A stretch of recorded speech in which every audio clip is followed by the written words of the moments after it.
केयूराणि न भूषयन्ति पुरुषं हारा न चन्द्रोज्ज्वलाः न स्नानं न विलेपनं न कुसुमं नालङ्कृता मूर्ध्निजाः वाण्येका समलं करोति पुरुषं या संस्कृता धार्यते क्षीयन्ते खलु भूषणादि सततं वाग्भूषणं भूषणम्। पवनः पवतामस्मि रामस्यस्त्रभृतामहं झषाणां मकरश्चास्मि శ్రోతసామస్మి జాహ్నవి.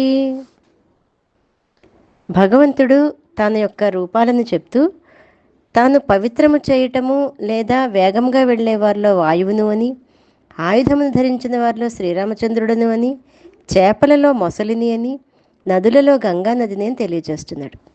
వాయు యొక్క వేగంతో పోటీ పడడం చాలా కష్టం. ఆయుధమును ధరించిన వారిలో రాముడును అని చెప్పటంలో రామబాణానికి ఎదురులేదు.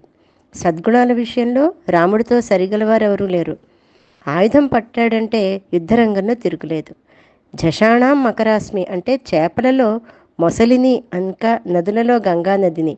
ఏ నదికి లేని విశిష్టత గంగా నదికి ఉంది. గంగా నదిని త్రిపథగా అంటారు. అంటే 3 మార్గాలలో 3 లోకాల్లో ప్రవహించింది. స్వర్గలోకం నుండి భగీరథం చేత తపస్సు చేయబడి భూమి మీదకు తీసుకురాబడింది. పరమ పవిత్రమైన నది అటువంటి గంగానది. శంకర్ భగవత్పాదులు భజగోవింద స్తోత్రంలో భగవద్గీత కించిదధీత గంగాజలలవ కణికాపీత అని చెప్తారు. అంటే భగవద్గీతను కొంచెం అధ్యయనం చేసినా, వినినా, గంగాజలాన్ని కొద్దిగా త్రాగినా, విష్ణు భగవన్నాముని స్మరణ నిత్యం చేసినా, ఇంకా యముడు కూడా వాళ్ళ దగ్గరికి రావడానికి భయపడతాడట. కనుక అంత పవిత్రమైన భగవద్గీతను వినటం, చదవటం, మననం చేయటం ఒక గొప్ప యోగం. అది పూర్వజన్మ ఫలం. గంగానది పాపహారిణి అంటే పాపాలు నశింపజేస్తుంది.